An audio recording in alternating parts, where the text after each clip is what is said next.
I'm retired Air Force Colonel Martha McSally, and I'm currently a Congresswoman for Arizona's 2nd Congressional District.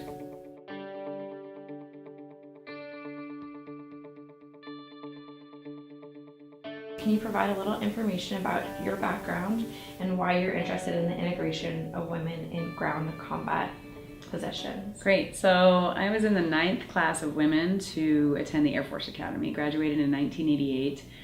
When I went to pilot training after graduate school, while I was in pilot training, Congress repealed the law restricting women from being fighter pilots. And so, and then after that, it took till 1993 for the Pentagon to actually change its policy.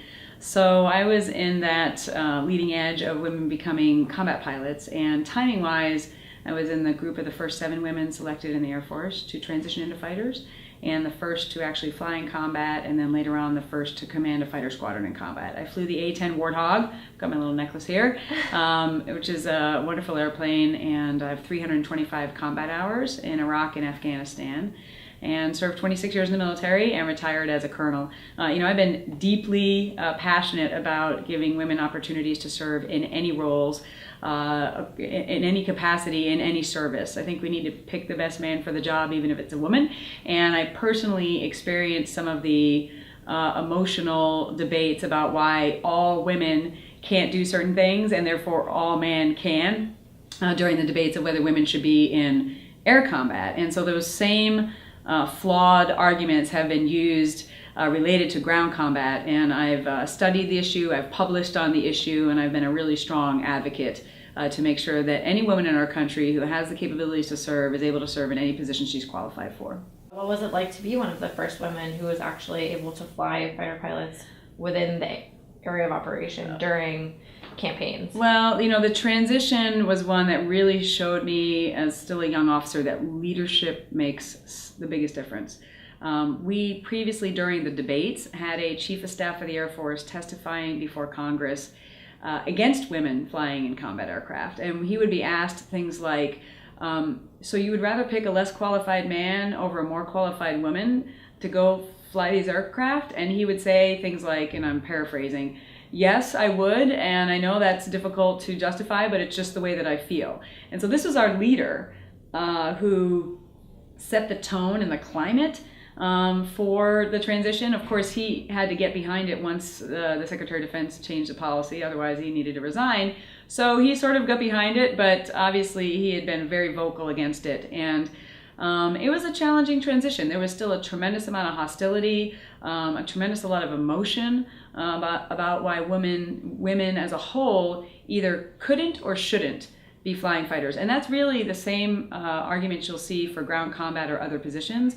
The arguments are lumped into women as an entire group, as a class, can't do this, they don't have the ability, and so that doesn't treat people like individuals, which is like the foundation of what our country's all about. And then there's the women shouldn't do it, the cultural, women are not supposed to be warriors, that's up to the men, and all the cultural things. And so we were fighting those two very emotional and irrational arguments as we transitioned into fighters. So there was a lot of hostility, a lot of people wanted us to fail.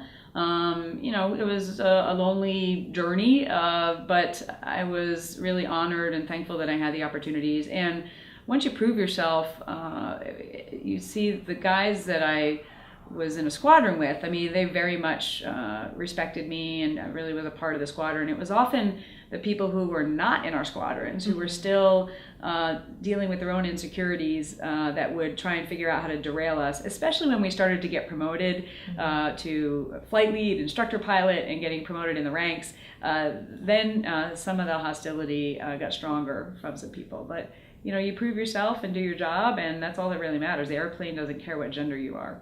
Now that you are a Congresswoman, how do you view your role in overseeing military policy as it relates to service women? So, the way the founding fathers set up our divided government, where we've got co-equal branches, the legislative branch provides oversight to the executive branch. And so we've got the Defense Department, starts with the commander-in-chief, down through the operational chain of command down.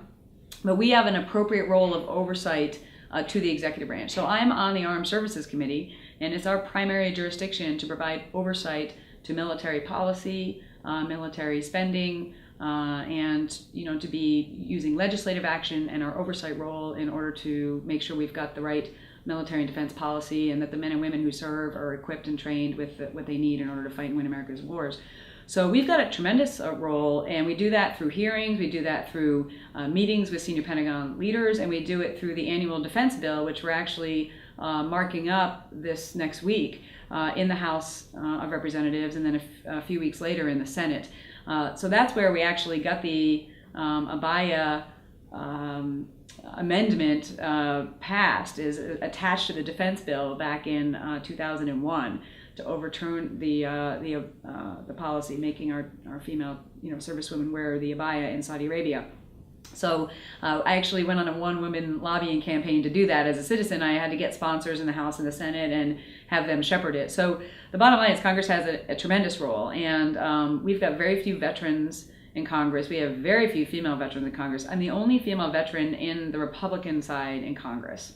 And so I am an important voice and a rare voice. We definitely need more of us there, having served as a woman, to be providing oversight to their policies related to how women are being integrated. So I intend to be doing that, and it's an important voice. Do you think that the Department of Defense should allow any exceptions to the full and complete integration of women into ground combat positions? No, I do not. I've been very vocal about this. Again, I've published on it back in 2007, continued to be a voice in the media, at these conferences in the past. I think we need to set standards across the board for every job, and I think we need to pick the best person for the job and treat people as individuals. I saw that the Secretary of Defense made some comment in the last week about how women may be more susceptible to sexual assault if they're integrated into combat units, and I really am concerned about that line of thinking, and I've spoken out about this in the past.